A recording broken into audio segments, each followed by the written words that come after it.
केंद्रीय गृह मंत्रालय के लॉकडाउन के नियमों में ढील देने के बाद शराब की दुकान 150 दुकानों को खोलने की अनुमति दी गई है। ये दुकानें सुबह 9 बजे से शाम 6:30 बजे तक खुल सकती हैं। राष्ट्रीय राजधानी में 42 दिन बाद शराब की दुकानें खुली हैं। दुकानों के खुलते ही बुढ़ारी, मयूर विहार, गांधी विहार, रोहिणी और जनकपुरी में बड़ी संख्या में लोग दुकानों के बाहर इकट्ठे हो गए। पुलिसकर्मी भीड़ को नियंत्रित करते दिखे क्योंकि इन दुकानों में एक बार में 5 से अधिक लोगों के जाने की अनुमति नहीं है। सरकार ने इन दुकानों को चलाने वाली 4 सरकारी एजेंसियों को दुकानों पर मार्शल तैनात करने को भी कहा है। दिल्ली के मुख्यमंत्री ने भी दुकानदारों से कहा है कि अगर सोशल डिस्टेंसिंग का पालन नहीं होगा तो दुकानें फिर से बंद कर दी जाएंगी। दिल्ली सरकार ने शराब की बोतल के एमआरपी पर 70% का विशेष कोरोना शुल्क लगाने का फैसला किया है। यह आदेश 5 मई से दिल्ली में बेचे जाने वाली शराब पर लागू हो जाएगा।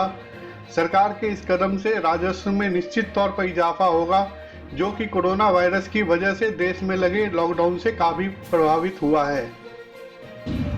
दिग्गज मोटरसाइकिल निर्माता रॉयल एनफील्ड बड़ी प्लानिंग पर काम कर रहा है। कंपनी 14 नई बाइक लाने की तैयारी में है।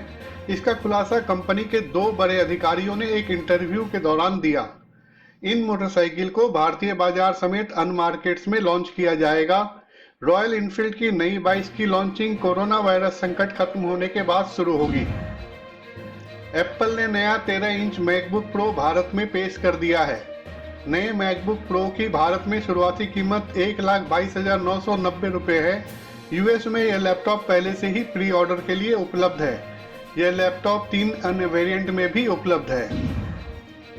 Xiaomi ने हाल में अपना नया smartphone Redmi Note 9 Pro launch किया था। यह फोन पहली बार सेल के लिए कल उपलब्ध होगा। बीते कुछ हफ्तों से कोरोना वायरस के चलते देश भर में लॉकडाउन की स्थिति बनी हुई थी। इस वजह से ऑनलाइन और ऑफलाइन दोनों ही प्लेटफॉर्म्स पर स्मार्टफोन्स की बिक्री पर सरकार ने रोक लगा रखी थी। अब ग्राहक mi.com और Amazon इंडिया पर यह स्मार्टफोन खरीद सकेंगे। कंपनी ने पिछले हफ्ते ही भारत में Redmi Note 9 Pro और Redmi Note 9 स्मार्टफोन लॉन्च किए गए हैं। पेटीएम फाउंडर विजय शेखर शर्मा ने पेटीएम यूजर्स के लिए चेतावनी जारी करते हुए कहा कि ग्राहकों को पैसे दुगने करने जैसे फर्जी ऑफर से अलर्ट रहना चाहिए। विजय शेखर ने ट्विटर पर पोस्ट के जरिए ग्राहकों से ऐसे स्कैम से बचने की अपील की। ट्विटर पर शर्मा ऑनलाइन फ्रॉड के शिकार हुए एक यूजर के सवाल का जवाब दे रहे थे। पोस्ट में शर्मा ने यूजर्स को एक नए स्कैम के बारे में बताया, जिसमें पेटीएम यूजर्स को पैसा डबल करने का झांसा दिया जाता है। अपने पोस्ट में शर्मा ने एक स्क्रीनशॉट भी शेयर किया है, जो उन्हें इस फ्रॉड का शिकार बने किसी यूजर ने भेजा था। कोरोना वायरस संक्रमण के खौफ के बीच लॉकडाउन जारी रहने से दिल्ली मेट्रो रेल निगम की ट्रेनें 1 महीने से ज्यादा समय से ठप हैं। इस बीच दिल्ली मेट्रो ने 3 मई को स्थापना के 26 साल पूरे किए, लेकिन लॉकडाउन के चलते यह उपलब्धि चर्चा में नहीं आई। वहीं लॉकडाउन खत्म होने के बाद जैसे ही सरकार से मंजूरी मिलेगी, दिल्ली मेट्रो संचालन के लिए पूरी तरह तैयार है।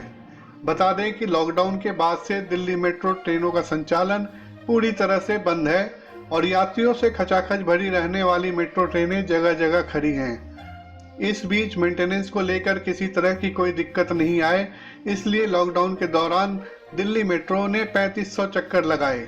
यह सिलसिला 17 मई तक भी जारी रहेगा। दिल्ली सरकार ने बिना पीएसबी बैज वाले ई रिक्शा मालिकों को 5,000 रुपये आर्थिक सहायता राशि देने की घोषणा की है।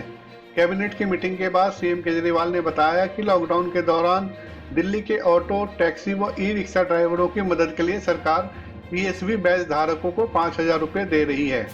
इस बीच सरकार को ये जानकारी मिली कि हजारों ई रिक्शा के मालिकों के पास पीएसबी बैज नहीं है। सोमवार को कैबिनेट ने तय किया है कि ऐसे सभी ई रिक्शा मालिकों को भी सरकार 5,000 रुपये सहायता राशि देगी। दिल्ली अल्पसंख्यक आयोग के अध्यक्ष जफरुल इस्लाम ने कहा कि हाल के दिनों में उनके जिस ट्वीट के लिए विवाद हुआ है वह अपने ट्वीट पर कायम है और इसके लिए उन्होंने कोई माफी नहीं मांगी है। खान ने रविवार को बयान जारी कर कहा कि मीडिया के एक समूह के द्वारा कहा जा रहा है कि उन्होंने 28 अप्रैल को जो ट्वीट किया था उसके लिए माफी मांगी है। लेकिन उन्होंने अपने ट्वीट के लिए कोई माफ़ी नहीं मांगी है और ना ही ट्वीट को डिलीट किया है। उन्होंने कहा कि अपने ट्वीट के लिए माफ़ी नहीं मांगी, बल्कि सही समय पर ट्वीट नहीं करने के लिए माफ़ी मांगी है, क्योंकि इस समय देश में मेडिकल आपात की स्थिति में है।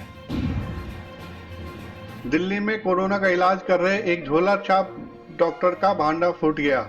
इसी के साथ यह भी सामने आया कि क्लिनिक खोलने की इजाज़त मिलते ही किस तरह फर्जी डॉक्टर आम बीमारियों का ही नहीं, कोरोना वायरस का इलाज भी पूरे आत्मविश्वास के साथ करने में जुट गए हैं।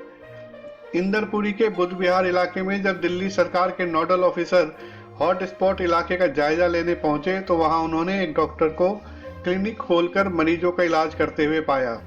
ये डॉक्टर साहब मरीजों को सांस में तकलीफ की वह दवाई भी दे रहे थे जो कोरोना वायरस के इलाज में इस्तेमाल की जाती है। इस मामले में एफआईआर दर्ज कर ली गई है। हिंदी खबरों के लिए सब्सक्राइब करें ओके टीवी और नोटिफिकेशन के लिए बेल आइकन भी दबा दें। धन्यवाद।